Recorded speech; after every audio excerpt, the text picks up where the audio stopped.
স্বামী স্ত্রীর দাম্পত্য জীবনের কলহের জেরে শিকার হলেন তাদেরই দুই ছোট্ট সন্তান। পৃথিবীর বুকে এমন কোনো ঘটনা আগে ঘটেনি, আজ যে ঘটনাটি আপনারা শুনতে যাচ্ছেন তা আপনাদেরকে বলবো ভিডিওটি আগে শেয়ার করে রাখেন আর মনোযোগ দিয়ে সম্পূর্ণ ঘটনাটি শোনেন। একটি সাজানো গুছানো সংসার, রয়েছে দুটি ফুটফুটে সন্তান, একজনের বয়স 4, আরেকজনের বয়স 7। কিন্তু সেই সংসারের মধ্যে কোনো শান্তি ছিল না। পারিবারিক কলহ আর দাম্পত্য জীবনের সেই অশান্তিতে স্বামী স্ত্রীর মাঝে এক বিরাট ফাটল ধরে। অভিযোগ উঠে সেই স্ত্রী নাকি অন্য কারোর সাথে করতেন, এতে করে সেই সংসারের মধ্যে ঝগড়াঝাটি লেগেই থাকতো। এক পর্যায়ে সবকিছু সহ্য করতে না পেরে স্বামী মোয়াজ্জেম হোসেনকে ছেড়ে চলে যান স্ত্রী তুলি। বাপের বাড়ি চলে যাওয়ার পর স্বামীকে ডিভোর্স লেটার পাঠান, মানে তাদের পুরো এত বছরের সংসারটি সেখানে শেষ হয়ে যায়। এর পরবর্তীতে মাকে ছাড়া সেই বাচ্চাগুলো ঘরের মধ্যে কান্নাকাটি করতে থাকে, যেন মার শূন্যতা গ্রাস করে ফেলেছিল সেই সন্তানদেরকে। এই দৃশ্য দেখে সেই হতভাগা বাবা তার সন্তানদেরকে নিয়ে শ্বশুর বাড়ি চলে যায়। জানে তাদের সাথে কোনো সম্পর্ক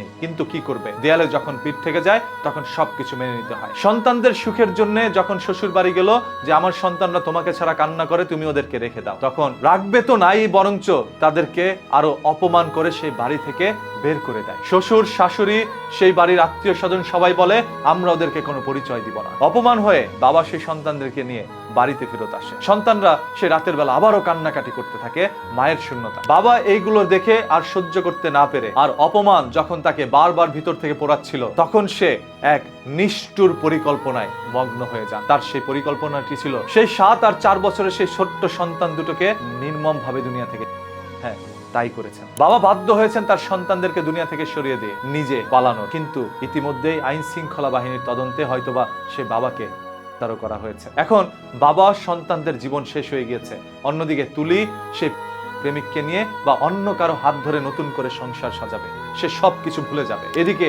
3টি জীবন হয়ে গেল। বাবা এমনও তো করতে পারত, যেহেতু অপমান করেছে সেহেতু এই সন্তানদেরকে নিয়ে সারাটা জীবন কাটিয়ে দিতে পারত, তাদের ভালোর জন্য তাদেরকে বাঁচিয়ে রেখে নিজে বেঁচে থেকে তাদের ভবিষ্যৎ গড়ে দিতে পারত। এবং হ্যাঁ, অনেকে দাবি করছে যদি সেই বাবা আসলে অপমান হয়ে থাকে এবং এই দৃশ্য সহ্য করতে না পারে, তাহলে তিনি তার জীবন দিয়ে দিতে পারত। নিজের জীবন না দিয়ে অন্য দুটি সন্তানের জীবন কেন কেড়ে নিল? ওদের তো কোনো দোষ ছিল না। পারিবারিক কলহ, আপনাদের দাম্পত্য জীবনের অসুবিধা, সেটা তো সে বাচ্চার দোষের কারণে হয়নি, হয়েছে আপনাদের জন্য। প্রয়োজনে দুইটাই আপনারা দুনিয়া থেকে চলে যাইতেন, তারপরও এই বাচ্চাগুলোর জীবন কেন নিলেন? এটা আমার কথা না, হাজার হাজার লক্ষ মানুষের কথা। আজ পুরো এই দৃশ্যটি, এই ঘটনাটি তোলপাড় সৃষ্টি করে দিয়েছে এই দেশের মধ্যে। আপনি হয়তো এরকম কোন ঘটনার সাক্ষী অতীতে কখনোই হননি। এমন একটি নৃশংস ঘটনা ঘটে গিয়েছে নাটোরের লালপুরে। লালপুর একটি ঐতিহাসিক জায়গা, সেই ঐতিহাসিক জায়গাটি আজ কলঙ্কিত হলো মোয়াজ্জেম হোসেন আর তুলির এই ঘটনাকে কেন্দ্র করে। আপনারা সর্বশেষ এখন কমেন্ট বক্সে জানান আপনারা তাদের শাস্তি কি চান। সেই তুলি